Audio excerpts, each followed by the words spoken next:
அன்பிற்குரிய இறை மக்களே, உங்கள் அனைவரையும் திருச்சபையின் தலைவராம் ஆண்டவராகிய இயேசு கிறிஸ்துவின் திருப்பெயரில் வாழ்த்துவதிலே மகிழ்ச்சி கொள்ளுகின்றேன்.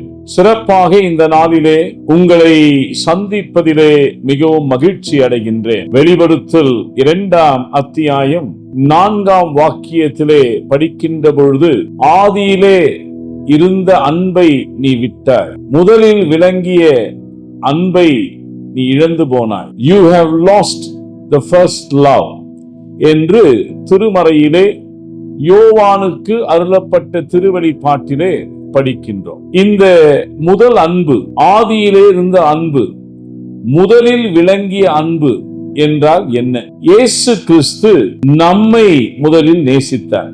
நாம் அவரை நேசித்துக் கொண்டு வருகிறோம்.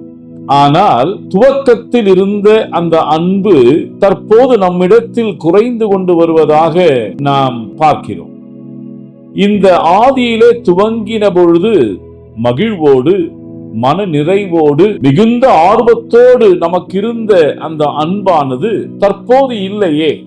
அவருடைய திருச்சரீரமாகிய திருச்சபையின் மேல் அந்த அன்பும் குறைந்து கொண்டு வருவது மிக மிக வருத்தம் அளிக்கக்கூடிய ஒன்று. நீ ஆதியிலே திருச்சபையை நேசித்தாய். குழந்தையாக இருந்தபொழுது திருச்சபையே வாழ்வு என்று இருந்தாய்.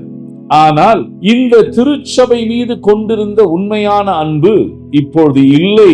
இந்த கடிதம் எபேசு திருச்சபைக்கு எழுதப்பட்டிருந்தாலும் இக்கால சூழமையிலே இந்த கடிதத்திலே காணப்படுகின்ற எல்லாவற்றையும் உள்வாங்கி வாழ வேண்டும். பாராட்டுக்கள் இருக்கின்றன, அதே நேரத்தில் உன்னிடத்தில் ஒரு குறைவு உண்டு.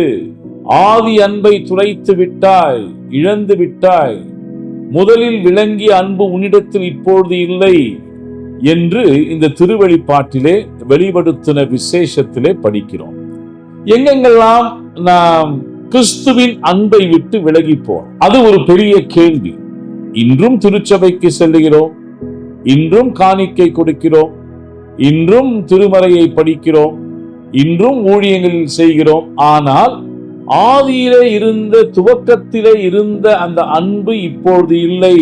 அதிலே தோய்வு காணப்படுகிறது, சோர்வு காணப்படுகிறது. பலவிதமான சூழமைகளிலே திருச்சபைக்கு எதிராக இருக்கக்கூடிய ஒரு சூழமையும் காணப்படுகிறது. ஆதி அன்பை இழந்து விட்டாய். கிறிஸ்துவானவர் நம் மீது செலுத்தின அன்பை உணராமல் நாம் வாழவே முடியாது. ஒருவேளை இந்த காலகட்டத்திலே இந்த கடிதம் நமக்கு, எனக்கு எழுதப்பட்ட ஒரு கடிதமாக நான் யோசிக்கிறேன். அன்பிற்குரிய திருச்சபை மக்களே, நமக்கு பலவிதமாக இந்த விசுவாசத்தை திசை திருப்பக்கூடிய காரியங்கள் வரலாம். நம்முடைய விசுவாசத்தை அசைக்கக்கூடிய காரியங்கள் வரலாம். நம்முடைய பக்திக்குரிய வாழ்விலே சோர்வுகள் வரலாம்.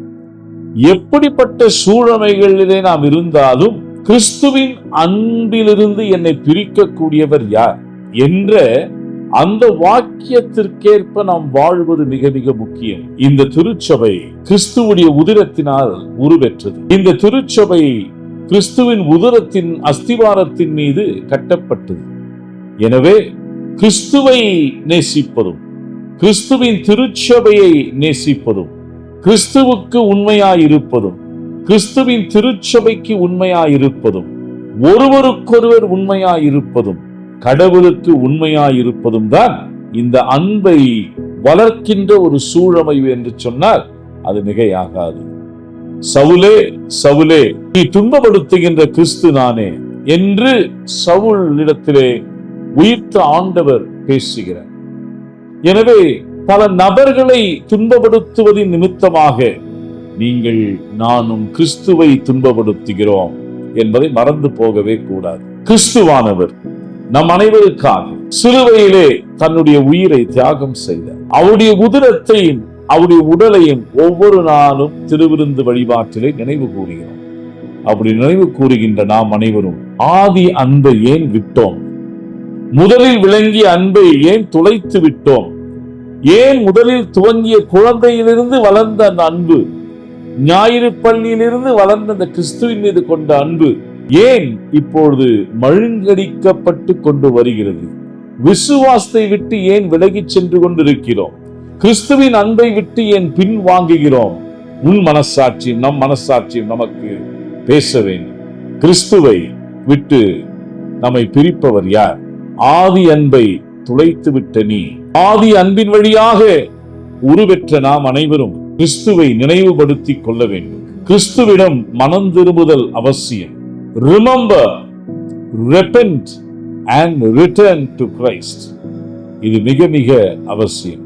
எனவே நம் வாழ்விலே அந்த கிறிஸ்துவின் அன்பிலே மறுபடியும் இழந்து போன அன்பை ஆண்டவரிடம் திரும்பி பெற்றுக்கொள்வோம்.